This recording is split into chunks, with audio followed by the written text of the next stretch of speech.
akarengane k'abapfakazi b'abanyamurenge katangiye cyane cyane gutsikamira abapfakazi nyuma y'uko abantu bakiriye agakiza abanyamurenge. Umuntu akibaza ati se ni gute abantu bamenye Imana bagombye kuba babahotse cyane bagakoresha ukuri cyane, aribwo noneho basubiye inyuma n'izo bakoraga byiza bakira abapagani bakabataka ibiriho.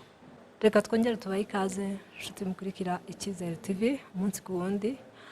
Turabasuje aho muherereye hose, mwaramutse cyangwa mwiriwe bitewe n'imigabane turiho itandukanye. Tubifuriza n'amahoro ya Nyagasani gukomeza kubana namwe, yaba bimeze neza cyangwa bitameze neza. Uyu munsi iyo bimeze neza, ejo ntabwo biba bimeze neza, ariko byose Imana niyo ibidushoboza. Hanyuma rero tukaba turi kumwe n'abatumirwa bacu muri kubona ahangaha. Twari mu munsi mukuru w'abantu bari buze kwivuga, wenda njyewe ntari buvuge, ariko ni umunsi mukuru kandi warunejeje imitima yacu. Mu by'ukuri reka mbanze mpe ikaze bagenzi banjye turi kumwe, nabo babanze bivuge hanyuma tubone gukomeza. Bonfise Gapangwa kuva kuri BMC Radio and TV. Rutebuka Justin kuva kuri IITV and Radio. Yego, nk'uko mubyumva ni ibinyamakuru, dukorera ibinyamakuru bitandukanye. Hanyuma rero abatumirwa bacu reka tubanze tubahe ikaze, tubahaye ikaze. Murakoze cyane. Turasaba ko mubanza kwibwira abadukurikiye kugira ngo bamenye abo tugiye kuganira bari bo. Murakoze, njewe amazina yanjye nitwa Nyamuhoza Chantal. Murakoze, nje nitwa Rususuruka Adrien. Yego, murakoze cyane. Ndakeka uyu munsi nk'uko mubona aba batumirwa wari umunsi wa mwene data wo kuronshinga cyangwa gushyira ku mugaragaro igikorwa yakoze gikomeye cyane, ndetse ari nawe mudamu wa mbere ndakeka w'umunyamurenge ubashije kwandika kuri aya mateka y'umupfakazi w'umunyamurenge. Reka tumusabe abe nk'uduha mu ncamake uko ibitekerezo byaje n'uko byagenze kugira ngo iyi mpano imuzemo yo kuba yatwandikira kino gitabo. Murakoze cyane Divine. Ndumva ari amateka maremare ariko ndavuga mu buryo buhinnye cyane, ntabwo ndi butinde. Iki gikorwa cyabaye uno munsi umugaragaro ni igikorwa cyabanje kubaho mu mutima igihe kirekire. Nkimara kuba umupfakazi maze kumenya ubuzima bw'ubupfakazi, naratekereje ndirenga nje ubwanje, ntekereza no ku bandi bashobora kuzahura n'icyo kibazo cyo gupfakara. Ndibaza ndavuga ntese uku nta kindi kintu cobaho cyangwa se cokorwa kugira ngo umupfakazi ubuzima bwiwe buze buhinduka nubwo aba yahuye niyo mpanuka nyine yo gupfakara, niko nabyita. Maze kubitekereza byatwaye igihe kirekire, ndabaza ndabaririza, nsanga ahanini mu bwoko bwacu bw'abanyamurenge ubupfakazi twebwe biragoye kubuvamo kubera umuco wacu wa kinyamurenge uvuga kuko iyo umuntu yapfakaye, iyo akeneye gusubira gushakwa akava muri wa muryango ashakwa mu wundi, agomba gutandukana n'abana. Icyo ngicyo rero numvishije ari ikibazo gikomeye. Jewe ndumva ko ikintu cyotandukanye umwana n'umubyeyi ari urupfu gusa, cyane cyane ko ari umubyeyi umwe aba asigaranye. Ibyo rero bituma mbyibazaho cyane. Ngerageza gushaka no kubaza, usibye umuco, kubaza ese ijambo ry'Imana iryo ribivugaho iki, ese amategeko agenga abantu yo abivugaho iki, ku buryo ashobora kurenganura abapfakazi muri ako karengane wenda gashingiye ku mico.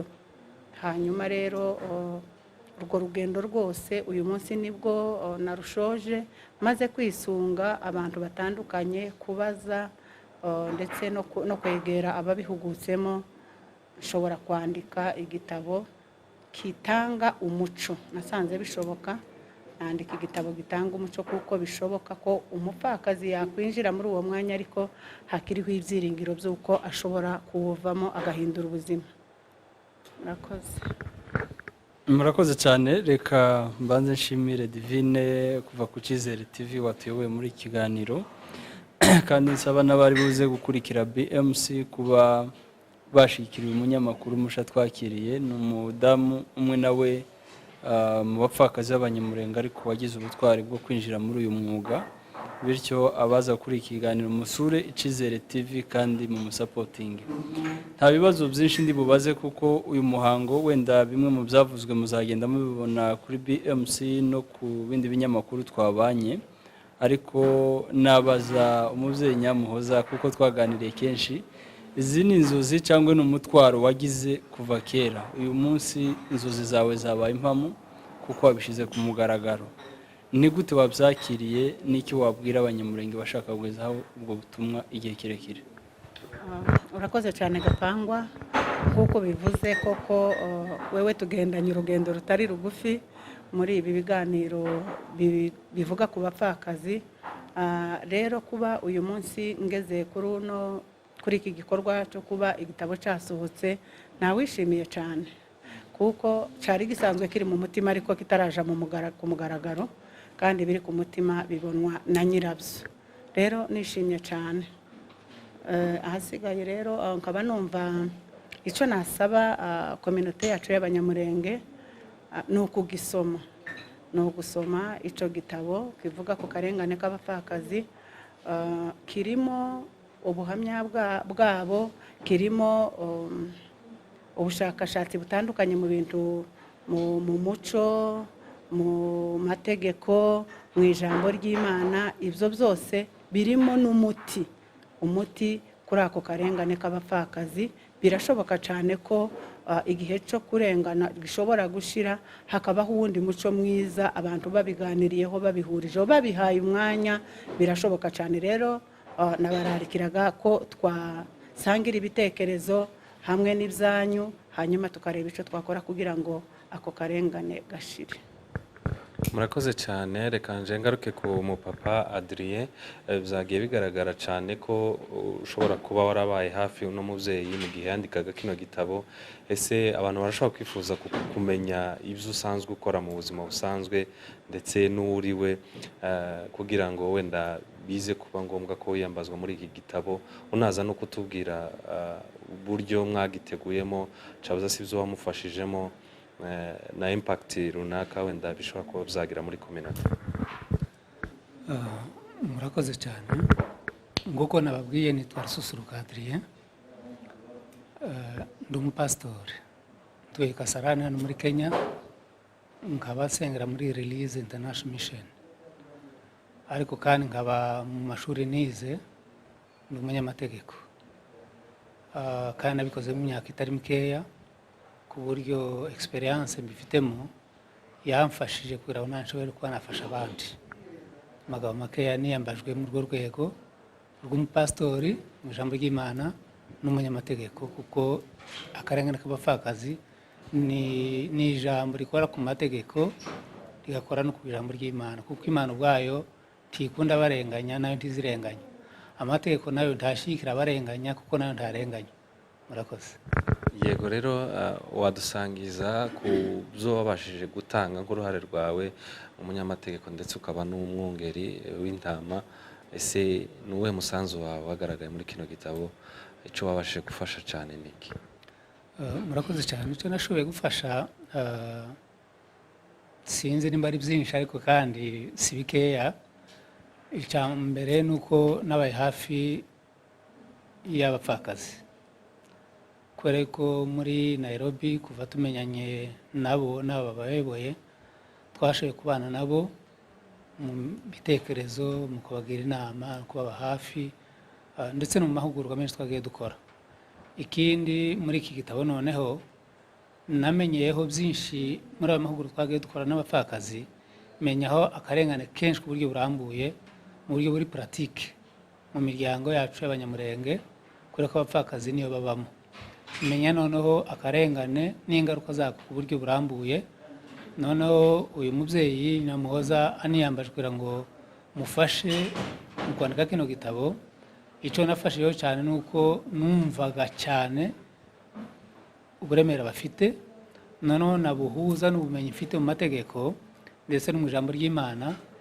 Nashoboye gufasha kugira ngo turebe icyo ijambo ry'Imana rivuga ku karengane k'abapfakazi, twongere kandi turebe icyo amategeko avuga ku kugira ngo ibyo ngibyo twunganirane n'abo twafashanyije bandi kugira ngo dushobore kumufasha muri icyo gitabo. Muri makeya nafashe kugira ngo ducukumbure ako karengane tureba muri Bibiliya ijambo ry'Imana, twongere turebe ndetse n'uburenganzira bafite buboneka mu ijambo ry'Imana, twongere turebe akarengane uko kadashyikirwa mu mategeko, turebe n'uburenganzira bafite mu mategeko, noneho tubihuje byose tujya kubishyira muri kiriya gitabo yashoboye kwandika cyose ku mugaragaro uyu munsi. njyewe icyo nifuzaga kubaza umukozi w'Imana, yego twasanze uri umukozi w'Imana kandi ukaba n'umunyamategeko, ndatekereza ko hari ushobora kumva ko wenda wowe wabitewe kubyumva nuko wize amategeko, uzi amategeko, ukaba n'umukozi w'Imana. Ese abandi banyamurenge batabyumva nko muri ubu buryo we wabyumvishijemo, cyangwa se abandi twabonye mu bisangiye kubyumva, ni ikihe kintu wababwira kugira ngo nabo wenda bagire uruhare mu kubyumva no kubisakariza abandi? Murakoze cyane Divine. Ijambo rya mbere sinabyumvishe kubera ko ndi umunyamategeko, nabyumvishe cyane kubera yuko numva akarengane nanjye ndagashyigikiye. Waba warize, waba utarize, waba warize ibindi bitari amategeko, upfa kuba gusa umutima wawe udashyigikiye akarengane no kugira abandi nabi, ibi bintu wabyumva rwose kuko ni ibintu byumvikana. Rero abatarabyumva, icyo nabasaba ni uko bakurikira cyane ibivugwa kuri YouTube bivuga kuri aka karengane, bagasoma na kiriya gitabo, bagashakisha ukuntu bakibona, bakagisoma, kirimo amakuru menshi ashobora kubafasha kugira ngo babyumve cyane. Ndetse ndatekereza yuko twagerageje kubisesengura ku buryo busobanutse, tubyandika mu buryo bworoshye kumvikana. Umuntu wese uzasoma, uzi gusoma Kinyamurenge cyangwa se mu zindi mvugo zifitanye isano n'Ikinyamurenge azabyumva byoroshye. Ikindi kandi udashoboye gusoma yakwegera uwasomye bakaganira kumva ibirimo, kuko birumvikana cyane kandi ni ibintu bifite akamaro ku muntu wese uzabyumva n'uzashaka kubyumva, kubera ko birimo amakuru menshi. Ndetse kino gitabo kirimo n'andi makuru atajyanye n'akarengane gusa umuntu wese yakwifuje kumenya. Ni byiza kugisoma kugira ngo wagure n'ubumenyi bwawe ufite, haba mu mategeko, haba no mu ijambo ry'Imana no mu n'andi magambo twakoresheje, cyane cyane muzayabona mu gice cya mbere, aho ni igice kivuga gusobanura amagambo yakoreshejwe muri iki gitabo. Birashoboka ko umuntu yari afite ikintu azi wenda atakizi neza cyangwa se atanakizi, nusoma kino gitabo kivuga ku karengane k'abapfakazi b'Abanyamurenge uzabisobanukirwa cyane aho waba uri hose. Ni igitabo cyiza rwose rwose kandi cyanditse mu buryo bworoshye kucyumva. Murakoze cyane. Yego, wenda nunganiraho mugenzi wanje ho gatoya, ntabwo wenda tuje kuvuga ibikubiye mu gitabo, ariko nanone hari ingingo z'ingenzi cyangwa se ya mitwe migari ishobora kubikubiye muri iki gitabo. Ntitubasaba kwisobanura cyangwa se kutubwira ibikubiyemo, ariko nanone mutubwire ya mitwe ifatika umuntu ashobora gusanga muri icyo gitabo. Murakoze cyane. Nko mu wacu w'Abanyamurenge ikibazo cy'akarengane niho gishingiye cyane. Ubwo muri makeya muri iki gitabo harimo iryo jambo umuco. Twasobanuye umuco icyo ari cyo, ibishingiweho ku muco, ndetse n'ukuntu umuco ugenda ukura ukagera n'aho urenga uko abantu batekereza. Umuco uravuka, turavukana twese kandi nta muco mubi ubaho, nta n'umuco mwiza ubaho. Ba nyiri umuco nubabona ko ari mwiza, abandi bakaba banawugaye cyangwa bakawushima. Rero mu muco uzasoma kino gitabo azasangamo iryo jambo umuco, yumva iryo jambo icyo risobanuye, arikurikirane neza ku buryo yumva n'ukuntu umuco ugenda ukura ku buryo hari amagambo amwe dukomeraho cyane kandi yarasizwe n'igihe. Ayo ngayo agomba kuvamo, hakiyongeraho andi magambo mashasha atiriwe mu yindi mico y'abandi bantu ariko meza, kugira ngo aze yunganire umuco wacu w'Abanyamurenge. Iryo ni rimwe. Harimo nk'ijambo ry'ubupfura. Ubupfura ni ikintu gikomeye cyane, nk'inkingi ikomeye cyane Abanyamurenge bagenderaho. Ariko nanone muri iki gitabo muzagenda mureba, abazasoma bose bazagenda bumva ukuntu ubupfura bwagiye busa naho bugenda butezukwaho, buta agaciro, abantu batabuha agaciro cyane, kandi bakumva yuko bakiri imfura. Ariko bagereranya n'ukuntu ubupfura bw'Ikinyamurenge bugomba kuba bumeze, muzwi ugasanga siko bikimeze.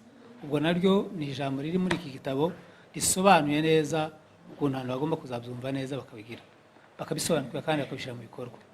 Hari indangagaciro, nubwo iyo ngiyo y'ubupfura ari indangagaciro, ariko hari indangagaciro zindi ziri muri iki gitabo z'umuco wacu w'abanyamurenge twagenderagaho, ku buryo n'uyu munsi ntabwo abanyamurenge bateze kuzavaho, tubateze kuzashira, ntibishoboka. Aho twaba turi hose n'amahanga twaba turimo yose tuzahora turi abanyamurenge. N'umwana uzavuka bataratwita azavuka ari umunyamurenge aho azaba ari hose. Bivuga ngo agomba kuzabigenderaho, ababyeyi be bagomba kuzaba babizi, bakazabitoza abana bakazabitoza ababo, gutyo kubera yuko iyo umuntu yataye umuco wawe nawe bwiwe ntabakiriho. Kandi bigaragara nuko muri iki gihe tugenda duca za ndangagaciro zacu z'umuco wa kinyamurenge. Hari ikindi kubera ko twahuje umuco duhuza n'agakiza, kubera yuko twasanze ko akarengane k'abapfakazi b'abanyamurenge katangiye cyane cyane gutsikamira abapfakazi nyuma y'uko abantu bakiriye agakiza abanyamurenge. Umuntu akibaza ute se ni gute abantu bamenye Imana bagombye kuba ari babahotse cyane bagakoresha ukuri cyane, aribwo noneho basubiye inyuma n'izo bakoraga byiza bakira abapagani bakabataka ibiriho. Noneho tuvuga ku ijambo ry'agakiza, aho naho ni ijambo rikomeye rizavugwa mu kubera ko ryakoreshejwe kuko twarakijijwe. Iryo naryo ririmo ni amagambo menshi azasangwamo, ariko ay'ingenzi ni nk'ayo ngayo twavuga muri icyo gice cya mbere. Noneho hakaza kubaho umupfakazi, hariho umuntu, kuko kugira ngo abe umupfakazi agomba kuba ari umuntu. Harimo umwana, ubwo ni ya mfubyi. Kugira ngo abe imfubyi agomba kuba yaravutse, kandi uwavutse abanza kuba umwana agakura. Tugaragaza umwana uwo ari we mu bice bitandukanye. Umuntu aba umwana nubwo yaba ashaje imbere y'ababyeyi biwe aba ari umwana, ariko mu mategeko tugaragaza umwana icyo ari cyo. Noneho tugenda tubisobanura muri ubwo buryo. Ikindi gikomeye twagaragaje ni ukuntu kubaha ijambo ry'Imana n'amategeko biza nk'umuti ku karengane gakorerwa abapfakazi b'abanyamurenge. Kubera iki? Kubera yuko abanyamurenge abenshi bavuga ko bakijijwe kandi ko twemera, kuko degere yo gukizwa izwi n'Imana na nyirayo. Ariko muri rusange iyo tureba tuvuga ko abanyamurenge bose abenshi bakijijwe bakiriye Yesu. Ariko noneho wareba ibikorwa bikorerwa abapfakazi kandi wasuzuma Bibiliya ijambo ry'Imana, wareba n'amategeko, ukaba washira akabazo kuri iryo jambo ry'ukizwa. None nabyo turabigaragaza, tugaragaza ukuntu uwubahirije ijambo ry'Imana n'amategeko byanze bikunze akarengane k'abapfakazi kacika mu Nyamurenge. Murakoze cyane. Murakoze cyane. Ndizera ndashidikanya ko bari gukurikirana, bari kumva uburyohe bwa kino gitabo. Ndizera ko abashije gusa kuvuga bimwe mu bigize kino gitabo ariko ntabwo abyinjiyemo. Ubwo nawe ni umwanya mwiza cyane kugira ngo waje ubona kino gitabo, ufate kopi yayo, hanyuma ugisome usobanukirwe byinshi bitandukanye. Twabonye hano hari hitabiriye abantu benshi batandukanye b'abanyacubahiro cyane, higanjemo abashumba, ababishop ndetse n'abaskofu. Harya ababishop nibo baskofu. Yes. Rero umubyeyi wacu hano sinzi nimba wabyakiriye gute biriya bintu twabonye ahantu byakorewe, buryo byagenze kose, nk'ubashije kugera ku nzozi ze wabyakiriye ute? Wenda hari dusoza ikiganiro niba bagenzi banje babinyemere. Murakoze cyane. Namaze no kubivuga ko nabyakiriye ko ni kwiza, nabonye byagenze neza kuko nabyifuzaga, kandi abatumirwa nari natumiye rwose ndabashimira cyane baje kuko nari nabatumiye.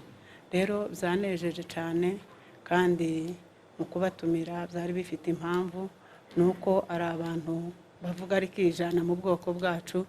Rero kuba baje kuri uno munsi nabyishimiye, kandi nizeye ko nabo dufatikanije bakazabigeza ku bo bashinzwe ndetse no ku bandi, kugeza ku bapfakazi. Ariko nanone twabanye n'uyu mugabo mubona, n'umwana w'uyu mubyeyi wanditse kino gitabo, wakoze igikorwa cy'indashyikirwa, bityo akaba yabaye muri uno muhango, avuye muri Amerika yaje gushigikira umubyeyi we mu gikorwa yakoze. Twifuza ko nawe yakwibwira abadukurikiye nanone akagira ijambo yavuga nk'uwabaye muri iki gikorwa, kandi nanone k'uwagiye akurikira umutwaro umubyeyi we yagize kuva kera? amazina bandita Nkurunziza Freddy, ndi umupapa, ndubatse, mfite umugore umwe n'abana 3 muri Ayowa.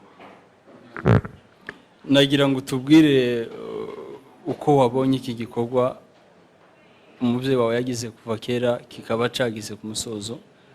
Ni gute wacakiriye d'abord nkawe nk'umwana we, cyane ko agenda avuga ibintu biremereye bitanasanzwe muri communauté abandi batinye kuvuga, ariko akaba yanabishize mu mateka kuko igitabo ni amateka atazibagirana, kandi ukaba uje kumushigikira? Amagambo magufi, burya ubutwari ntabwo si ikimodoka kinini gitwaye abantu benshi, ahubwo nuko hagomba kuvamo umuntu umwe agakurusha abandi bananiwe gukora cyangwa bananiwe kuvuga. Kuvuga ngo icyo kintu iyo cyahabaye, cege tuvuga ngo habaye, havutse intwari, havutse iki. Rero igikorwa yakoze ndabizi ko kitavugwa na benshi cyangwa kidakenewe na benshi, ariko kandi uko kimeze kose, iyo ari igikorwa kitareba umuntu binafsi, ahubwo kireba umuntu, kireba ubwoko bwose, icyo gikorwa cyose umuntu wese ufite ubwenge sinumva impamvu atagishigikira. So kuri njyewe navuga ko ari ikintu kinini cyane, kuvuga harimo kwacivinga ikintu watekereje, kuko twese ubuzima tubayemo dufite goals dukeneye kwacivinga kuzageraho. Rero iyo ubonye umuntu ungana kuriya atekereje ibintu bingana gutya, akabigeza ku kintu kingana gutya, ukakibona no ukagikoraho ukagisoma, kuri nje ni igikorwa kinini cyane twakomeje gushigikira kuruta uko byenda byari bimeze. Hano hari hitabye abantu, nababonye, nabashimiye, kandi Imana yagize neza kuko yabahaye kubyumva cyane, kandi turabishigikiye, dukomeje no kubishikira, ndetse n'abandi bazaza nyuma yiwe, abantu bagende bavuge, bagende bari ku bwoba, kandi dukore ikintu cyose kiri mu muco wacu kitari cyiza tugikuremo, ikintu kizima tucubake, tugihe umurongo, tukije inyuma, tugishigikire, tuje hamwe tuzakora byiza. Dore noneho ko tudava no mu ijambo ry'Imana, turacari mu bungu bwa bundi Imana yaduhaye gukora, kuvuga ngo mu gihe cyose tutarasohoka, numva nje ko kuri nje ntaco bitwaye, kandi ndabishigikira nashanzanye kugira ngo bishigikire. Rero nashimiye abantu ndetse namwe mwabaye mwese, Imana ibamugisha cyane kuko komeza kubishigikira, kandi namwe mwabizanye. Rero ndumva amagambo makeya n'intwari. Ese utekereza ko ari impact kigiye kugira kino gikorwa mu bwoko bw'abanyamurenge muri rusange, cyane cyane ko kije kitari kiyasanzwe? Nakunze ijambo Bishop yavuze, burya ikintu cyose iyo cyaje mu gihe cyacu kizacikora. Tekereza ko iki ni igihe cyo kurenganura abarenganye. Ugiye kugisoma neza wasanga harimo ibintu bimwe dukora, je nasanzemo byakagombye gukorwa n'abapagani, kandi abanyamurenge tuzwiho ku bwoko bukunda Imana, bukorera Imana, kuko tugira abapagani bakeya, kandi abapagani bacu baba mu rusengero. Ni ukuvuga ngo impact yabyo, rero impact ni uko tukeneye kurenganura abarenganye. Nyuma yo kurenganura abarenganye, sinumva ko hari indi impact ihari uretse kurenganuka. Umuntu warenganye arenganutse, numva ko iyo impact ntayindi dukeneye, ntayo dutegereje uta kurenganura umuntu warenganye. Murakoze. njyewe akabazo kanjye wenda ni gatoya cyane. Ntekereza ko iki gitabo cyanditswe n'umumama wenda umaze gukuramo, ariko noneho nkawe nk'umwana, nturi umwana komuteri, ariko nk'umwana nyine bitewe n'uwacyanditse uracyari mutoya kuri we. Noneho kuko abakuze wenda kumva ibintu biba bigoye cyane, niki wabwira abantu bakiri batoya kuko nibo bafite iterambere rirambye? Niki wababwira kugira ngo wenda binjire muri iki gitabo? Kandi ibyago bikomeje kuza mu bantu, ntabwo bivuze wenda ngo bihagarariye kuri bariya. Ikintu wababwira kugira ngo bagire ubutwari bwo gusoma iki gitabo no kumva kugerageza gushira mu bikorwa ibyo basomyemo? Urakoze. Ntekereza ko nanabivuze imbere, biragoye kurenganura abangana kuriya mwabonye, ariko nizera 100% kuko generation yacu ndetse n'iri inyuma yacu ntabwo izarengana cyo kimwe nuko bamama barenganye. Simbitekereza, kubera ko aho tugeze, aho isi igeze, aho irimo kutujana, byanga byakunda bazorenganuka.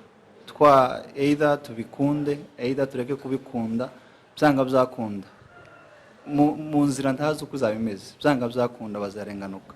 Hanyuma kuri icyo gitabo ndakangurira abantu gusa kugisoma, ntabwo gihenze, si icyo kugurisha, ntabwo barimo gucuruza, ahubwo no kugira gusanga abantu bumve ubumenyi burimo, basome. Burya hari n'igihe ubona n'ikintu utakizi, ariko nabakangurira gusoma kugira ngo barenganure abantu. Turashobora kuba turi batoya, ariko aheza hacu niho hanini cyane kuruta abantu bakuru.